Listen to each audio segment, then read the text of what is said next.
Galactic Journey, January 31st, 1959. What if? The bad news. Wow, I do declare the February 1959 If really is something else. Not a stinker in the book, and some truly excellent stuff. If had always been like this, I think it would have dislodged Astounding and jostled its way into the top tier of science fiction digests. Without further ado, the other day I read in the newspaper that Andrei Gromyko, the Soviet foreign minister, lauded the strength of the communist bloc, stating that the counterbalance of the two superpowers actually insured against an atomic apocalypse.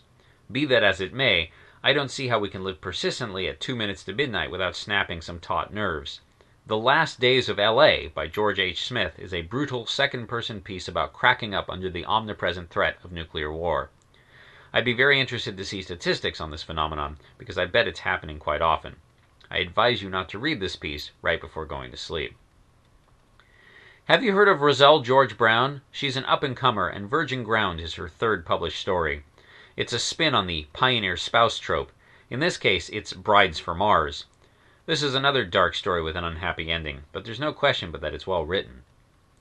I found Discipline by Catherine St. Clair to be excellent. It is a tale of archaeological rivalry, but with a setting in space. One has to wonder how often it appears that scientific integrity is squandered to preserve an attractive thesis. In this story, one man's pride spells another's doom, but the ending is pleasantly unexpected. Another newcomer is David R. Bunch. His In the Jag-Whiffing Service is good funny stuff, but it's so short that to tell you anything about it would spoil the whole thing.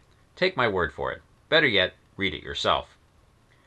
Star of Rebirth by Bernard Wall, of whom I've never heard, perhaps he's an incognito Damon Knight, is one of the few rays of light in this rather dark set of stories. Set far in the future after a devastating nuclear war, it is a convincing and touching piece following the leader of a tribe of primitive survivors. I liked it a lot.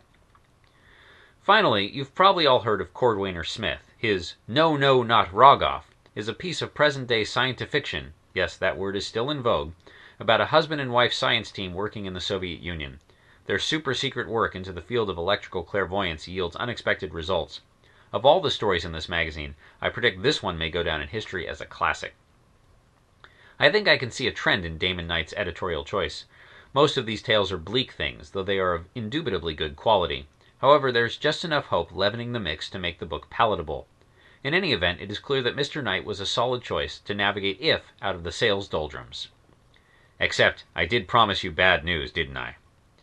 Just after I'd picked up this magazine, I learned that publisher James L. Quinn is throwing in the towel. If is for sale, and there's no telling when, or if, the magazine will resume publication. It's really a shame. Mr. Knight really hadn't had a chance to bring the magazine back from the brink, and I'm sure that he could have. On the other hand, I don't think his stable of authors will quit writing. Maybe Galaxy will get enough material to go back to a monthly format. Fingers crossed. Stay tuned day after tomorrow for... I'm not sure yet. I'm playing this one by ear. The original written article, linked stories, and images can be found at galacticjourney.org by Gideon Marcus.